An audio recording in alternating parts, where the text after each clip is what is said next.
ఓం శాంతి 21/3/2024 మధురమైన పిల్లలు, అంతర్ముఖులుగా అయ్యి స్మృతి అభ్యాసం చెయ్యండి.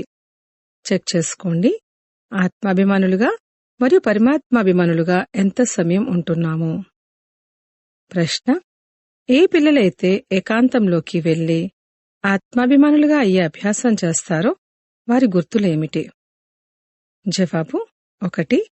వారి నోటి నుండి ఎప్పుడూ తప్పుడు మాటలు వెలువడవు. 2. పరస్పరం సోదరులపై ఎంతో ప్రేమ ఉంటుంది. సదా క్షీరఖండం అనగా పాలు చక్కెర వలె ఉంటారు. 3. వారి ధారణ చాలా బాగుంటుంది. వారి ద్వారా ఎటువంటి వికర్మలు జరగవు. 4. వారి దృష్టి చాలా మధురంగా ఉంటుంది. ఎప్పుడూ దేహాభిమానం రాదు. 5. వారు ఎవ్వరికీ దుఃఖాన్ని ఇవ్వరు. ఓం శాంతి. ఆత్మిక పిల్లలకు తండ్రి అర్థం చేయిస్తున్నారు. కేవలం ఆత్మ అని అన్నట్లయితే అందులో నుండి జీవం అనేది లేనట్లవుతుంది. అందుకే ఆత్మిక పిల్లలకు ఆత్మిక తండ్రి అర్థం చేయిస్తున్నారు. స్వయాన్ని ఆత్మగా భావించాలి. ఆత్మలమైన మనకు తండ్రి నుండి ఈ జ్ఞానం లభిస్తుంది. పిల్లలు దేహీ అభిమానులుగా ఉండాలి. తండ్రి పిల్లలను తీసుకుని వెళ్లేందుకే వచ్చారు. సత్యుగంలో మీరు ఆత్మాభిమానులుగా అవుతారు, కాని పరమాత్మాభిమానులుగా ఉండరు. ఇక్కడ మీరు ఆత్మాభిమానులుగా కూడా అవుతారు, అలాగే పరమాత్మాభిమానులుగా కూడా, అనగా మేము తండ్రి సంతానం అనే భావించేవారిగా కూడా అవుతారు. ఇక్కడకు మరియు అక్కడకు ఎంతో తేడా ఉంది. ఇక్కడ చదువుంది, అక్కడ చదువు అనే విషయమేదీ ఉండదు. ఇక్కడ ప్రతి ఒక్కరూ స్వయాన్ని ఆత్మగా భావిస్తారు మరియు బాబా మనల్ని చదివిస్తున్నారు అని భావిస్తారు. ఈ నిశ్చయంలో ఉంటూ చదువుకున్నట్లయితే ధారణ చాలా బాగా జరుగుతుంది. ఆత్మాభిమానులుగా అవుతూ ఉంటారు. ఈ అవస్థలో స్థితులయ్యే గమ్యము చాలా ఉన్నతమైంది. ఇది వినడానికి చాలా సహజమనిపిస్తుంది. మేమే విధంగా స్వయాన్ని ఆత్మగా భావిస్తూ మరియు ఇతరులను కూడా ఆత్మగా భావిస్తూ మాట్లాడుతున్నాము అన్న అనుభవమునే పిల్లలు వినిపించాలి. తండ్రంటారు, నేను ఈ శరీరంలో ఉన్నా కాని వాస్తవానికి ఇదే నా యథార్థమైన అభ్యాసం. నేను పిల్లలను ఆత్మలుగా భావిస్తాను, ఆత్మలనే చదివిస్తాను.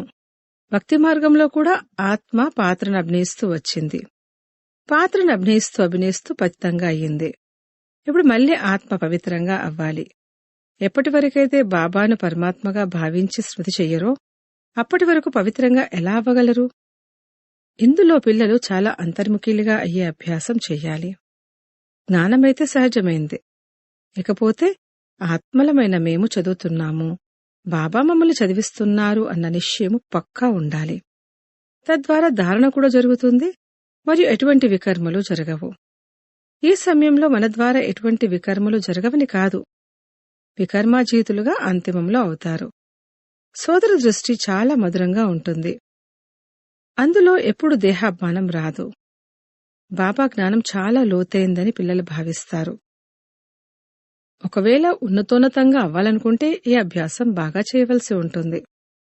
ఈ విషయంపై సుదీర్ఘంగా ఆలోచించాల్సి ఉంటుంది. అంతర్ముఖులుగా అయ్యేందుకు ఏకాంతం కూడా కావాలి.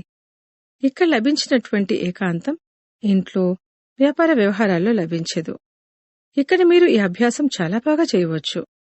ఆత్మని చూడవలసి ఉంటుంది. స్వయాన్ని కూడా ఆత్మగా భావించాలి.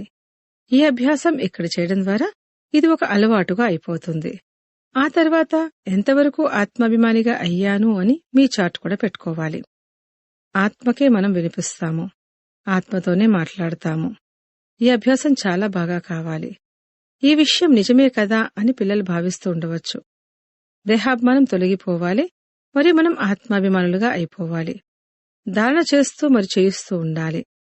బాగా ప్రయత్నించి స్వయాన్ని ఆత్మగా భావిస్తూ బాబాను స్మృతి చేయాలి. ఈ చాటు చాలా గుహ్యమైంది. బాబా విచార సాగరమంతరం చేయడానికి దినప్రతిదినము ఏ సబ్జెక్టులనైతే ఇస్తున్నారో అవి చాలా పెద్ద గుహ్యమైన పాయింట్లు అని గొప్ప గొప్ప మహారథులు కూడా భావిస్తూ ఉంటారు. అలా అభ్యాసం చేస్తే ఇక ఎప్పుడూ నోటి నుండి తప్పుడు మాటలు వెలువడవు. పరస్పరము సోదరుల మధ్య చాలా ప్రేమ ఏర్పడుతుంది. మనమంతా ఈశ్వరుని సంతానం. బాబా మహిమను గురించైతే మీకు తెలుసు. శ్రీకృష్ణుని మహిమ వేరు. వారిని సర్వగుణ సంపన్నుడు అని అంటారు. కాని శ్రీకృష్ణుని వద్దకు గుణాలు ఎక్కడి నుండి వచ్చాయి? అతని మహిమ వేరు. అయినా జ్ఞానసాగరుడైన తండ్రి ద్వారానే సర్వగుణ సంపన్నుడుగా అయ్యారు కదా. కావున స్వయాన్ని బాగా చెక్ చేసుకోవాలి. అడుగడుగులోనూ పూర్తి లెక్కల్ని చూడాలి. వ్యాపారస్తులు తమ రోజంతటి లెక్కాపత్రాల్ని రాత్రివేళ సంభాలిస్తారు. మీది కూడా వ్యాపారమే కదా. రాత్రివేళ చెక్ చేసుకోవాలి. నేను అందరినీ సోదరులుగా భావిస్తూ మాట్లాడానా?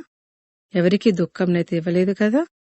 ఎందుకంటే సోదరులమైన మనమంతా క్షీరసాగరం వైపు వెళ్తున్నామని మీకు తెలుసు. ఇది విషయసాగరము. మీరిప్పుడు రావణరాజ్యంలో లేరు, అలాగే రామరాజ్యంలోనూ లేరు. మీరు మధ్యలో ఉన్నారు. కావున స్వయాన్ని ఆత్మగా భావిస్తూ తండ్రిని స్తుతి చేయాలి. ఎంతవరకు నాకు ఆ సోదర దృష్టి అవస్థ నిలిచి ఉంది అని చూసుకోవాలి. ఆత్మలమైన మనందరం పరస్పరం సోదరులము. మనం ఈ శరీరం ద్వారా పాత్రను అభినయిస్తున్నాము. ఆత్మ అవినాశి, శరీరము వినాశి. మనము 84 జన్మల పాత్రను అభినయించాము. ఇప్పుడు తండ్రి వచ్చారు. నన్నొక్కరిని స్మృతి చెయ్యండి, స్వయాన్ని ఆత్మగా భావించండి అని చెప్తున్నారు. ఆత్మగా భావించడం ద్వారా సోదరులుగా అవుతారు. ఈ విషయాన్ని తండ్రి అర్థం చేస్తారు. తండ్రికి తప్ప ఇంకెవ్వరికీ పాత్ర లేదు. ప్రేరణ మొదలైన విషయాలేవీ లేవు. ఏ విధంగా టీచర్ కూర్చొని అర్థం చేస్తారో అలా తండ్రి పిల్లలకు అర్థం చేస్తారు. ఇది ఆలోచించవలసిన విషయం. ఇందులో సమయాన్ని కూడా ఇవ్వవలసి ఉంటుంది. తండ్రి వ్యాపారాలు మొదలైనవి కూడా చేసుకోమన్నారు. కాని స్మృతి యాత్ర కూడా తప్పనిసరి. దీని కొరకు కూడా సమయాన్ని కేటాయించాలి. సేవలు కూడా అందరివి వేర్వేరుగా ఉన్నాయి. కొందరు ఎంతో సమయాన్ని కేటాయించగలరు. ఇక్కడ ఈ విధంగా బాబాను స్మృతి చేయవలసి ఉంటుందని, పరస్పరం ఒకరికొకరు సోదరులుగా భావించవలసి ఉంటుందని మ్యాగజిన్లో కూడా యుక్తిగా రాయాలి. తండ్రి వచ్చి ఆత్మలందరినీ చదివిస్తారు. ఆత్మలో దైవీ గుణాల సంస్కారాలు ఇప్పుడు నిండనున్నాయి. భారత్ యొక్క ప్రాచీన యోగం ఏమిటని మనుషులు అడుగుతారు. మీరు అర్థం చేయించవచ్చు, కాని మీరిప్పుడు చాలా కొద్ది మందే ఉన్నారు. మీ పేరు అంతగా వెలువడలేదు. ఈశ్వరుడు యోగాన్ని నేర్పిస్తారు. తప్పకుండా వారి పిల్లలు కూడా ఉంటారు. ఇది ఎవ్వరికీ తెలియదని వారికి కూడా తెలిసి ఉంటుంది. నిరాకారుడైన తండ్రి ఏ విధంగా వచ్చి చదివిస్తారు అనేది వారు స్వయంగా వచ్చి అర్థం చేయిస్తారు. నేను కల్పకల్పము సంగమయుగంలో వచ్చి నేనీ విధంగా వస్తాను అని స్వయమే తెలియచేస్తాను. నేను ఎవరితనంలోకి వస్తాను? ఇందులో తికమక పడవలసిన విషయమేమీ లేదు. ఇది తయారు చేయబడిన డ్రామా. నేను ఒక్కరిలోకే వస్తాను. ప్రజాపిత బ్రహ్మ ద్వారా స్థాపన. అతను మొట్టమొదటి ముద్దుబిడ్డగా అవుతారు. ఆది సనాతన దేవీదేవత ధర్మాన్ని స్థాపిస్తారు. మళ్లీ వారే మొదటి నంబర్లోకి వస్తారు. ఈ చిత్రంలోని వివరణ చాలా బాగుంది. బ్రహ్మయే విష్ణువుగా, విష్ణువే బ్రహ్మగా ఎలా అవుతారు అనేది ఇంకెవ్వరూ అర్థం చేయించలేరు. అర్థం చేయించే యుక్తి కావాలి. బాబా ఏ విధంగా దేవతా ధర్మాన్ని స్థాపన చేయిస్తున్నారు, ఈ చక్రం ఎలా తిరుగుతుంది అనేది ఇప్పుడు మీకు తెలుసు. ఈ విషయాల గురించి ఇంకెవ్వరూ తెలుసుకోలేరు. బాబా అంటున్నారు, ఈ విధంగా యుక్తిగా రాయండి. యథార్థమైన యోగాన్ని ఎవరు నేర్పించగలరు అన్నది తెలిసినట్లయితే ఇక మీ వద్దకు లెక్కలేనంత మంది వచ్చేస్తారు. ఆ తర్వాత ఇన్ని పెద్ద పెద్ద ఆశ్రమాలేవైతే ఉన్నాయో అవన్నీ కదిలిపోవడం మొదలవుతుంది. ఇది చివరిలో జరగనున్నది.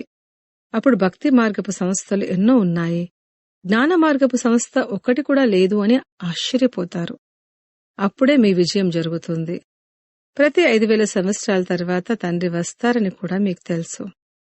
తండ్రి ద్వారా మీరు నేర్చుకుంటున్నారు, ఇతరులకు నేర్పిస్తారు. ఇతరులకు ఏ విధంగా రాసి అర్థం చేయించాలి, ఆ యుక్తులన్నీ కల్పకల్పము వెలువడతాయి. తద్వారా అనేకులకు తెలుస్తుంది. తండ్రి తప్ప ఏకధర్మ స్థాపనను ఇంకెవ్వరూ చేయలేరు. అటువైపు రావణుడు ఉన్నాడని, ఇటువైపు రాముడు ఉన్నాడని మీకు తెలుసు. రావణుడిపై మీరు విజయాన్ని పొందుతారు. వారంతా రావణ సాంప్రదాయులు. ఈశ్వరీయ సాంప్రదాయాలైన మీరు చాలా కొద్ది మందే ఉన్నారు. భక్తి యొక్క షో ఎంతగానో ఉంది. ఎక్కడెక్కడైతే నీరు ఉంటుందో అక్కడ మేళా జరుగుతుంది. ఎంత ఖర్చు పెడతారు, ఎంతమంది మునిగిపోతూ మరణిస్తారు. ఇక్కడ అటువంటి విషయమేమీ లేదు. అయినా కాని తండ్రంటారు, ఆశ్చర్యవంతులై నన్ను గుర్తిస్తారు, వింటారు, అందరికీ వినిపిస్తారు. పవిత్రంగా ఉంటారు. అయినా కాని అహో మాయా నీ ద్వారా ఓడిపోతారు. కల్పకల్పము ఈ విధంగా జరుగుతుంది.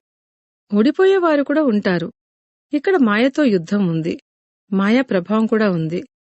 భక్తి కదలవలసిందే. అర్ధకల్పం మీరు ప్రాలబ్ధాన్ని అనుభవిస్తారు. మళ్లీ రావణ రాజ్యం నుండి భక్తి ప్రారంభమవుతుంది. వాటి గుర్తులు కూడా ఉన్నాయి. వికారాల్లోకి వెళ్తే మరిక దేవతలుగా ఉండనట్లే. ఏ విధంగా వికారులుగా అవుతారు అనేది ప్రపంచంలో ఎవ్వరికీ తెలియదు. శాస్త్రాల్లో వామ మార్గంలోకి వెళ్లారు అని రాశారు. కాని ఎప్పుడు వెళ్లారు అన్నది అర్థం చేసుకోరు. ఈ విషయాలన్నీ బాగా అర్థం చేసుకోవలసినవి మరియు అర్థం చేయించవలసినవి. ఇది కూడా ఎప్పుడైతే నిశ్చయబుద్ధి కలవారిగా ఉంటారో అప్పుడే అర్థం చేసుకోగలుగుతారు. వారికి ఆకర్షణ కలుగుతుంది. ఇటువంటి తండ్రితో మమ్మల్ని కల్పించండి అని అంటారు. కాని మొదట చూడండి, ఇంటికి వెళ్లిన తర్వాత కూడా ఆ నష ఉంటుందా? నిశ్చయబుద్ధి కలవారుగా ఉంటున్నారా? బాబా స్మృతి వారిని సతాయించాలి. ఉత్తరాలు రాస్తూ ఉండాలి. మీరు మా సత్యమైన బాబా, మీ నుండి ఉన్నతమైన వారసత్వం లభిస్తుంది. మిమ్మల్ని కలుసుకోకుండా మేము ఉండలేము. నిశ్చితార్థం తర్వాత కలుసుకోవడం జరుగుతుంది. నిశ్చితార్థం తర్వాత తప్పిస్తారు. మన అనంతమైన తండ్రి శిక్షకుడు, ప్రియుడు మరియు సర్వస్వమని మీకు తెలుసు. మిగిలిన వారందరి నుండి దుఃఖం లభించింది. అందుకు బదులుగా బాబా సుఖాన్నిస్తారు. అక్కడ కూడా అందరూ సుఖాన్నిస్తారు. ఈ సమయంలో మీరు సుఖ సంబంధంలో బంధించబడుతున్నారు. ఇది పురుషోత్తములుగా అయ్యే పురుషోత్తమ యుగం. ముఖ్యమైన విషయం, స్వయాన్ని ఆత్మగా భావించి తండ్రిని ప్రేమగా స్మృతి చెయ్యాలి. స్మృతితో సంతోషపు పాదరసం పైకెక్కుతుంది. మనం అందరికన్నా ఎక్కువ భక్తి చేశాము. ఎన్నో ఎదురు దెబ్బలు తిన్నాము. ఇప్పుడు బాబా వచ్చారు మళ్లీ తిరిగి తీసుకువెళ్లడానికి. కావున తప్పకుండా పవిత్రంగా అవ్వాలి. దైవీ గుణాలను ధారణ చెయ్యాలి. లెక్క చూసుకోవాలి. రోజంతటిలో ఎంతమందికి బాబా పరిచయాన్నిచ్చాను. బాబా పరిచయం ఇవ్వకుండా సుఖం కలగదు. తపిస్తూ ఉంటారు. యజ్ఞంలో ఎన్నో విఘ్నాలు కూడా వస్తాయి. దెబ్బలు తింటారు. ఇలా పవిత్రతా విషయం ఉన్న సత్సంగం ఇంకేదీ లేదు. ఇక్కడ మీరు పవిత్రులుగా అయితే అసురుడు విఘ్నాలను కలిగిస్తారు. పావనంగా అయ్యి ఇంటికి వెళ్లాలి. సంస్కారాలను ఆత్మయే తీసుకెళ్తుంది. యుద్ధ మైదానంలో మరణించినట్లయితే స్వర్గంలోకి వెళ్తారని అంటారు. అందుకే సంతోషంగా యుద్ధంలోకి వెళ్తారు. మీ వద్దకు కమాండర్లు, మేజర్లు, సిపాయిలు మొదలైన వారు ఎక్కడెక్కడుండో వస్తారు. స్వర్గంలోకి ఎలా వెళ్లగలరు? యుద్ధ మైదానంలో మిత్ర సంబంధికులు గుర్తుకొస్తారు. అందరూ తిరిగి వెళ్లాలి ఇప్పుడు అని తండ్రి అర్థం చేయిస్తారు. స్వయాన్ని ఆత్మగా భావించండి. సోదరులుగా భావించండి. తండ్రిని స్మృతి చెయ్యండి. ఎవరు ఎంత పురుషార్థం చేస్తారో అంతగా ఉన్నత పదవిని పొందుతారు. మేమందరము సోదరులము అని వారైతే అంటారు. కాని దాని అర్థం వారికి తెలియదు. వారికి తండ్రిని గురించే తెలియదు. మేము నిష్కామ సేవను చేస్తున్నాము, మాకు ఫలం యొక్క కోరిక లేదు అని మనుషులు భావిస్తారు. కాని ఫలమైతే తప్పకుండా లభించనున్నది. నిష్కామ సేవనైతే ఒక్క బాబాయే చేస్తారు. బాబాను ఎంతగా గ్లాని చేశారు అనేది పిల్లలకి తెలుసు. దేవతల్ని కూడా గ్లాని చేశారు. వాస్తవానికి దేవతలైతే ఎవ్వరిని హింసించరు. ఇక్కడ మీరు డబుల్ అహింసకులుగా అవుతారు. కామఖడ్గం ఉపయోగించేది లేదు. అలాగే క్రోధం చేసేది లేదు. క్రోధం కూడా చాలా పెద్ద వికారము. పిల్లలపై ఎంతో క్రోధం చేశాను అని అంటారు. బాబా అర్థం చేయిస్తారు. పిల్లల్ని ఎప్పుడు కొట్టకూడదు. వాళ్ళు కూడా సోదరులే. వాళ్ళలో కూడా ఆత్మ ఉంది. ఆత్మ చిన్నదిగా పెద్దదిగా అవ్వదు. అతను కొడుకు కాదు, నీ చిన్న తమ్ముడు అని భావించాలి. ఆత్మగా భావించాలి. చిన్న తమ్ముణ్ణి ఎప్పుడూ కొట్టకూడదు. అందుకే శ్రీకృష్ణుని విషయంలో రోలుకు కట్టినట్లుగా చూపిస్తారు. వాస్తవానికి అటువంటి విషయాలేవీ లేవు. ఇవి భిన్న భిన్న శిక్షణలు. శ్రీకృష్ణుడికి వెన్న దొంగిలించాల్సిన అవసరమేమొచ్చింది? అతను దొంగతనం చేశారు అని తప్పుడు మహిమ చేస్తారు. మీరు అతను సర్వగుణ సంపన్నుడని, 16 కళల సంపూర్ణుడని యథార్థ మహిమం చేస్తారు. కాని ఈ గ్లాని కూడా డ్రామాలో రచించబడి ఉంది. ఇప్పుడు అందరూ తమ ప్రధానంగా అయిపోయారు. తండ్రి వచ్చి సతు ప్రధానంగా తయారు చేస్తారు. చదివించేవారు ఆ అనంతమైన తండ్రే. వారి మతంపై నడవవలసి ఉంటుంది. ఇదే అన్నిటికన్నా ఎంతో కష్టమైన సబ్జెక్ట్. మీరు పదవిని కూడా ఎంతో ఉన్నతంగా పొందుతారు. ఒకవేళ ఇది సహజమైనట్లయితే అందరూ ఈ పరీక్షలో నిమగ్నమైపోతారు. ఇందులో ఎంతో శ్రమ ఉంది. దేహాభిమానం వచ్చినట్లయితే వికర్మలు తయారవుతాయి. అందుకే ముట్టుకుంటే ముడుచుకుపోయే మొక్క యొక్క ఉదాహరణ ఉంది. బాబాను స్మృతి చేయడం ద్వారా మీరు లేచి నిలబడతారు. మర్చిపోవడం వల్ల ఏదో ఒక పొరపాటు జరుగుతుంది. పదవి కూడా తగ్గిపోతుంది. శిక్షణనైతే అందరికీ ఇచ్చారు. దాన్ని తర్వాత గీతగా తయారు చేశారు. గరుడ పురాణంలో భయంకరమైన విషయాలు రాశారు. అవి మనుషులకు భయం కలిగే విధంగా ఉన్నాయి. రావణరాజ్యంలో పాపాలు జరుగుతూనే ఉంటాయి. ఎందుకంటే ఇది ముళ్ళ అడవి. తండ్రి అంటారు, దృష్టిని కూడా మార్చుకోవాలి. ఎంతో కాలంగా అలవాటు పడి ఉన్నారు. అందుకే శరీరం వైపుకు ప్రేమ వెళ్ళిపోతుంది. వినాశీ వస్తువుపై ప్రేమను ఉంచడంలో లాభమేముంది? అవినాశి అయిన వారిపైన ప్రేమ ఉంచడం ద్వారా అది అవినాశిగా అయిపోతుంది. పిల్లలకు ఇదే డైరెక్షన్ ఇవ్వడం జరిగింది. లేస్తూ, కూర్చుంటూ, నడుస్తూ, తిరుగుతూ తండ్రినే స్తుతి చెయ్యండి.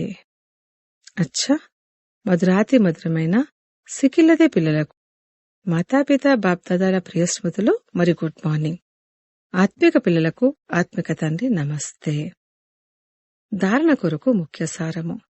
1. శరీరము వినాశి, దానిపై ప్రేమను తొలగించి అవినాశి ఆత్మపై ప్రేమనుంచాలి. అవినాశి తండ్రిని స్మృతి చెయ్యాలి. ఆత్మలు పరస్పరం సోదరులు. నేను సోదరుడితో మాట్లాడుతున్నాను. ఈ అభ్యాసం పక్కా చేసుకోవాలి. 2.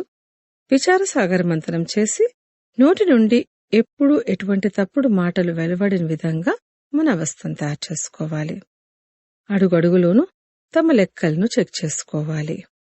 వరదానము: నిమిత్త మరియు నిర్వాణ భావంతో సేవ చేసే శ్రేష్ఠ సఫలతా మూర్తుభవ. సేవాదారి అనగా సదా తండ్రి సమానంగా నిమిత్తంగా అయ్యేవారు మరియు నిర్మాణంగా ఉండేవారు. నిర్మాణతయే శ్రేష్ఠ సఫలతకు సాధనం. ఏ సేవలోనైనా సఫలతను ప్రాప్తి చేసుకునేందుకు నమ్రతాభావము మరియు నిమిత్త భావమును ధారణ చెయ్యండి. దీని ద్వారా సేవలో సదా ఆనందాన్ని అనుభవం చేస్తారు. సేవలో ఎప్పుడు అలసట ఉండదు. ఏ సేవ లభించినా కాని ఈ 2 విశేషతలతో సఫలతను పొందుతూ సఫలతా స్వరూపులుగా అవుతారు. స్లోగన్: క్షణంలో విదేహీగా అయ్యే అభ్యాసం ఉన్నట్లయితే సూర్యవంశంలోకి వచ్చేస్తారు. ఓం శాంతి.